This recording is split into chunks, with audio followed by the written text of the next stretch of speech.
Virgo, this is for you. Para to sa mga Virgo guys. Sa lahat ng Virgo na mapapadaan dito sa channel is para to sa inyo. Unahin natin ang inyong pag-ibig, Virgo.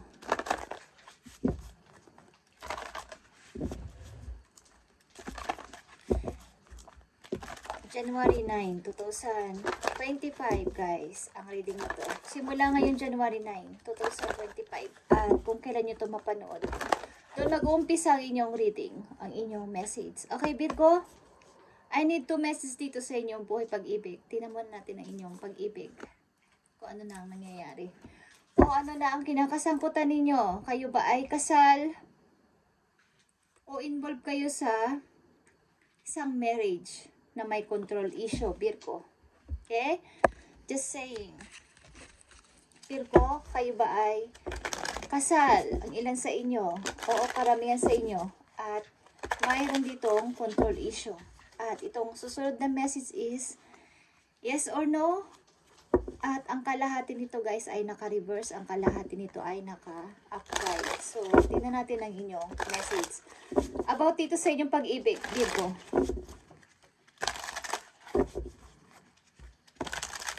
May control issue ba sa inyong pag-ibig o sa inyong kasal, guys? At nawawalan na kayo ng parang gana sa pag-ibig na to o sa relasyon na to sapagkat mayroon ng control. Ang ilan sa inyo ay gusto nyo nang palayain ng inyong sarili sa asawa ninyo, okay? Gusto nyo nang layuan with your child, with your children. Tingnan natin ang message for you, Virgo. Yes or no? Dito sa pag-ibig ninyo, kung kayo ay umiibig o iibig pa lang.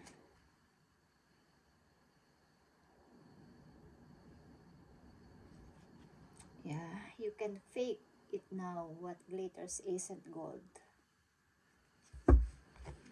Nagbubulag-bulagan ng ilan sa inyo sa pag-ibig. Virgo, unang message para sa mga Virgo. Let your friends help you, guys. Ask for the accept support from others. Nangangailangan ng ilan sa inyo ng tulong at kailangan ninyong i-accept ang advice mula sa inyong mga friends. Maaaring ilan sa inyo ay nagbabalak magpakasal. But, something, katulad ng unang message is,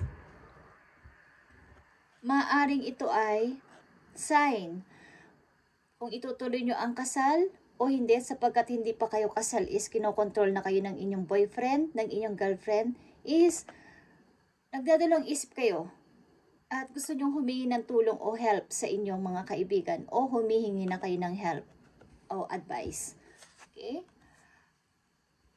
Ang sagot dito ay yes. Make a splash, deep dive, flowing easily in your life. Nakikita nyo yung mga parang virus dito or something. Ibig sabihin nito is pag-isipan niyong mabuti sapagkat ang pagpasok sa isang kasal is hindi katulad na sinasabi ng matatanda na hindi kaning isusubo at pag napasok ka ay iluluwa mo, okay? So pag-isipan niyong mabuti itong pagpapakasal niyo na to kung kayo ikakasal, Virgo, sa taong hindi pa kayo kasal is kayo ay kinokontrol na sa lahat ng bagay para mapigilan, okay? Ang kaihinat na ng inyong papasukang pagpapakasal sapagkat pag kayo kinasal is nakatali na kayo doon. Lalo na sa Pilipinas walang divorce. Okay guys? So pag-isipan nyo mabuti sapagkat may napipil ako ditong parang virus. Something. Ang ibig sabihin dito is toxic. Hindi maganda ang kahinat na ng inyong magiging pagpapakasal kung kayo ay kinokontrol na habang hindi pa kayo magkasama sa buhay. Okay? So, pag-isipan mo mabuti.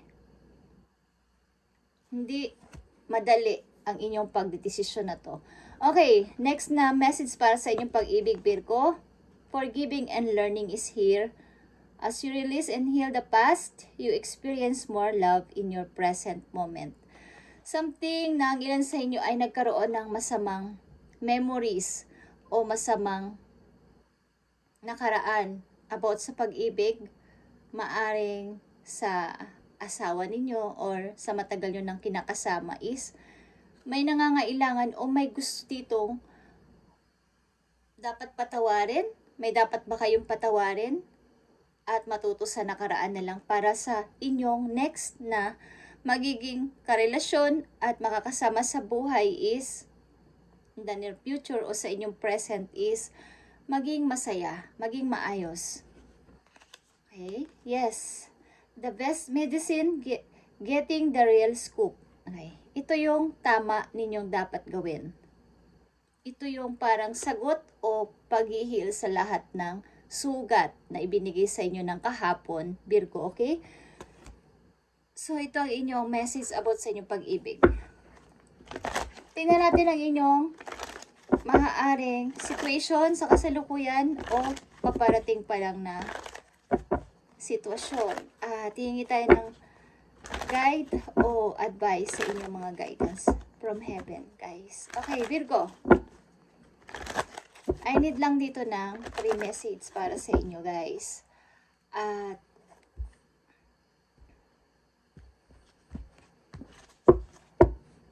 makinig kayo kung gusto nyo makinig. Okay, Virgo, tingnan natin ang message for you. Ngayon, January 9, 2025. Ano ba ang mga nangyayari na sa inyo? Okay, kayo ay nasa position na kayo ay matigas ang loob sa kasalukuyan. Ilan sa inyo?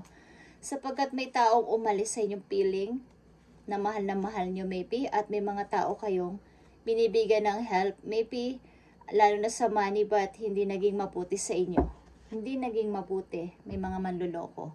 So, naging matigas na kayo sa kasalukuyan, maybe sa inyo nararamdaman about sa mga taong involved o nakapaligid sa inyo. Hindi na kayo basta-basta nagpapaloko. Okay, Virgo? Tingnan natin ang message pa for you dito sa inyong maaaring kasalukuyan.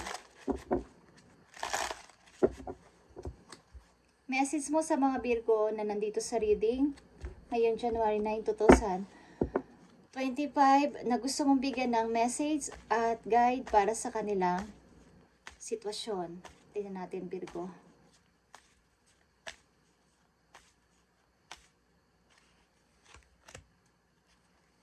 Message mo sa mga Virgo. Thank you. Okay, Virgo. Message para sa inyo. 9 of Swords. Kinukulit kayo ng kahapon. Maybe mga past, mga lumipas na nakaraan na masasakit. Paulit-ulit pa rin bumabalik sa inyong isip. Okay? Para itong bangungot, para kayong ginughost na hindi pa rin siya wala o maalis sa inyong isip. Palaging bumabalik. Sapagkat katulad na sinabi ko, nandito ang 8 of Cups. May taong umalis sa inyo, may taong kayong iniwan o may taong umiwan sa inyo na mahal ninyo. At maybe umalis pa ang tao na to sa mismong may okasyon, something, at mahalagang okasyon sa buhay ninyo. Maaring pinakawalan mo to ng maayos, but nandun pa rin yung kirot, andun pa rin yung sakit sa puso mo at hanggang ngayon ay paulit-ulit na bumabalik at bumabalik pa rin. Minsan, ang ilan sa inyo ay hindi nakakatulog sa gabi o nagigising sa madaling araw o bigla na lang nagigising. Okay? May bumabagabag sa inyong puso. But pinipilit nyo maging matigas sa kasalukuyan ang inyong nararamdaman. Okay, Virgo? Tingnan pa natin ang message po you. Nandito ang High Priestess, guys. Okay. Pilitin nyo kayo ay makinig sa inyong puso, sa inyong nararamdaman, at palaguin ang sarili. Bukod dito, iwasan nyo mag-overthinking, Virgo, sa mga nangyari sa inyong past. Okay? Humingi kayo ng guide sa heaven, kay God. Kung kayo ay naguguluhan, mag-ask kayo ng help kay God. Okay. Page of Swords is here.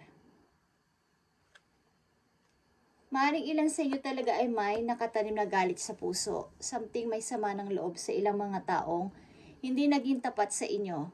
Okay? Ilan sa inyo, Virgo, is pinipilit ko silang kalimutan, but pumabalik at bumabalik pa rin ang nakaraan sa inyong puso, okay?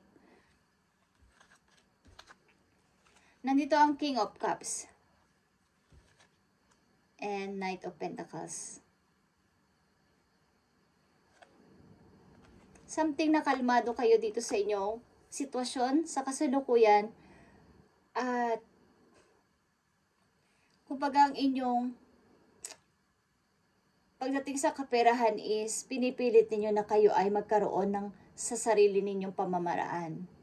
Humahanap kayo ng way para kayo ay magkaroon ng sariling pera. Humahanap kayo ng way para kayo ay makahanap ng magandang trabaho. Kumbaga hindi kayo umaasa sa ibang tao para sa inyong ikakaunlad, para sa inyong, ang ilang kasi sa inyo ay nawalan. Okay, something may nawala sa inyo na mahalagang bagay o mahalaga ninyong mga naipon at may mga tao kayong parang pinagkatiwalaan na hindi nyo na pinagkakatiwalaan sa kasalukuyan, but nandun pa din yung kirot sa inyong puso. Okay, Virgo?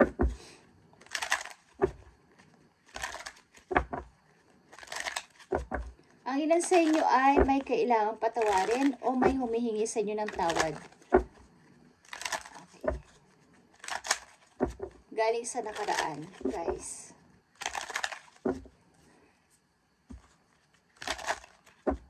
Tingnan natin ang mga message pa po, Virgo. At advice dito sa situation nyo, guys.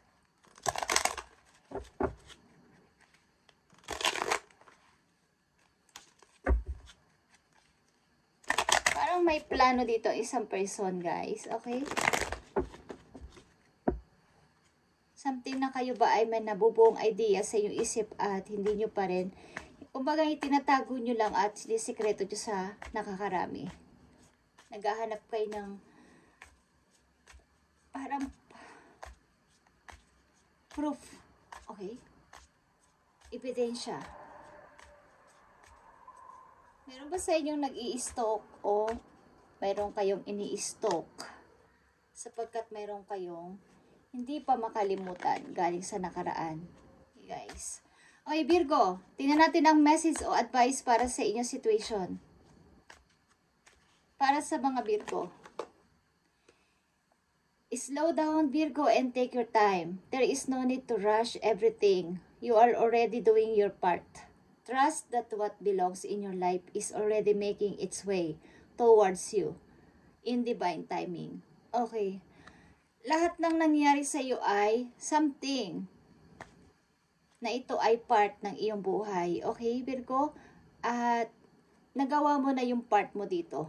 Kung may mga naging hindi ka napagtagumpayan dito sa mga plinano mo dati at mga ginawa mo sa kapwa mo at sa mga involved na tao sa buhay mo ay nagawa mo na ang parte mo dito at pabayaan mo na sila, okay? Kumbaga darating din ang lahat-lahat ng iyong hinihiling sa tamang timing. Huwag mong madaliin, okay, Virgo?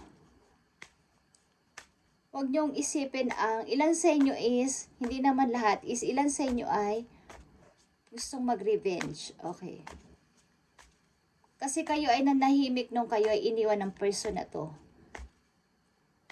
Nanahimik kayo, bagamat mahal nyo ang person na to. Pinabayaan nyo siyang umalis. Okay? Tingnan natin pa ang message for you, advice. Para sa mga Virgo. Make sure you don't start seeing yourself through the eyes of those who don't value you. You need to know your worth.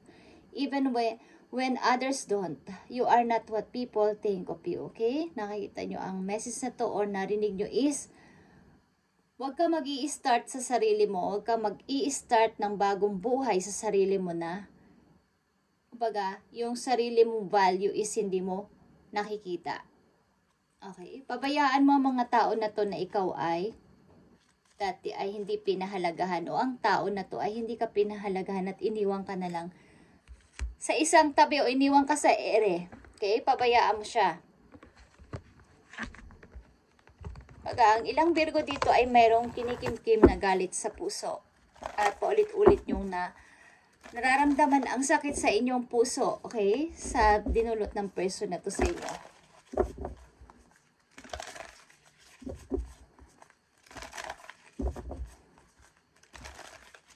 Maaaring may isang person dito na gusto sa inyo mag-alok ng pasimula sa buhay. Meron siyang konting kakayanan, pat hindi naman sapat o hindi naman kalakihan, guys.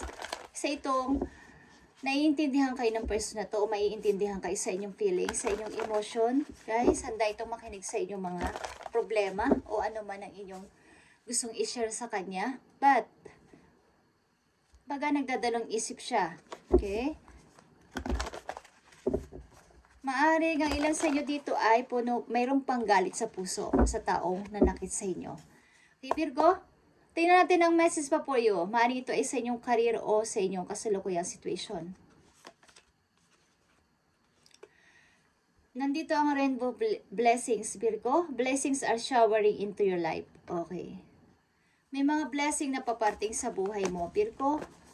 Kaya, kung ito yung nararamdaman mo sa puso mo ay mahirap mo magpatawad is pilitin mo magpatawad. Okay? Para maging masaya yung present moment mo sa bago mong makakarelasyon o bago mo ng karelasyon sa ngayon. Okay? Kung naibig ka na sa ngayon is palambutin mo ang puso mo kung pwede lang. At yun naman ay mangyayari sa tamang panahon o tamang pagkakataon. Basta handa ka magpatawad at handa mong i-open ang puso mo sa kanya o sa kanila. Okay? Message pa for Virgo. Nandito ang take a shelter. Para sa iyo, the answer are within. Okay, naghahanap ka ng totoong family na masasabi maybe o pamilya. Hindi bahay, kundi pamilya o tahanan. Okay, na may warm na heart. Okay, maaring naghahanap ka ng pagmamahal. Ilan sa inyo naghahanap ng tamang pamilya? Ilan sa inyo ay hindi nakaranas ng totoong pagmamahal ng inyong kabataan? Maybe, Virgo, kulang sa pag-aaruga, kumbaga sa ilan kasi sa inyo o karamihan sa inyo guys ay maaga pa ay nagtatrabaho na o nagsisikap na sa buhay. So, siguro malayo kayo kaagad sa inyong family. At ang ilan sa inyo ay namimiss ito ganitong klaseng moment. Okay. Tingnan natin ang mga paparting na message for Virgo. Maaaring bukas, sa isang linggo o sa isang buwan o sa next month. Okay, paparating na message for you. Maaaring ito man ay babala o para sa inyong career o sa inyong pag-ibig. Tingnan natin. At para makaroon kayo ng idea, Virgo. Message mo sa mga Virgo. Okay, nakikita nyo ang justice. Pinipilit mo maging matatag dito at i-balance ang iyong nararamdaman about sa situation mo. From past hanggang sa kasalukuyan at iniisip mo rin ang papunta sa future. Sa iyong feelings. Okay? Sa iyong nararamdaman sa iyong puso. Sapagkat ang ilan sa inyo dito ay matigas ang heart. Matigas na ang puso. Okay? Baga mayroon kayong cold heart ang ilan sa inyo. Tingnan natin ang message sa papating sa inyo. 7 of Pentacles, the 5 of Swords, and the Judgment. Okay. Baga matuloy-tuloy kayo sa pag-iipon ng money maybe, is nagkakaroon talaga kayo ng pagdadoubt o mga parang mga regret. Something na sumasakit ang ulo nyo dahil sa kakaisip. Okay. May mga gumugulo sa inyong isip kasi. At humingi kayo, maybe o nagpipray kayo sa heaven ng peace. Parang peace of mind. Na parang bigyan mo ulit ako ng bagong ako. Gusto kong lumaya sa pagiging ganito ko. Okay? Humingi kayo ng help o ng tulong. Gusto mong magkaroon ng peace of mind. Okay lang sa inyo. Okay, Virgo. Ito ang inyong reading today, January 9, 2025. At sana ay ang mga Virgo na nandito sa reading ay magkaroon na ng kaliwanagan sa isip at matapos na to. Maari naghahanap kayo ng totoong family na may totoong puso sa pagmamahal, hindi lang sa may tungkol sa pera. Kapag kung may pera ako, istanggap nila ako. Hindi ganon ang gusto ninyo, okay? So, maaring kayo ay, kung kayo ay nasa stage na ngayon ng parang engaged na, parang gusto nyo pa rin humingi ng help o ng advice sa ibang tao, sa mga friends nyo kung itutuloy nyo ba to o hindi. Okay?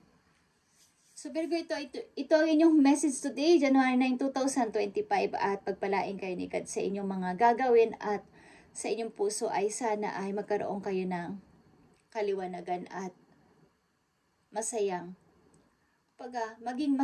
maging masaya na kayo sa mga susunod na buwan o susunod na linggo. Bagamat kayo ay nagkakaroon talaga ng mga may kumutuktok sa inyong isip. Okay? Kumukutkot na galing ito sa nakaraan. Okay, guys? Thank you and God bless, Virgo.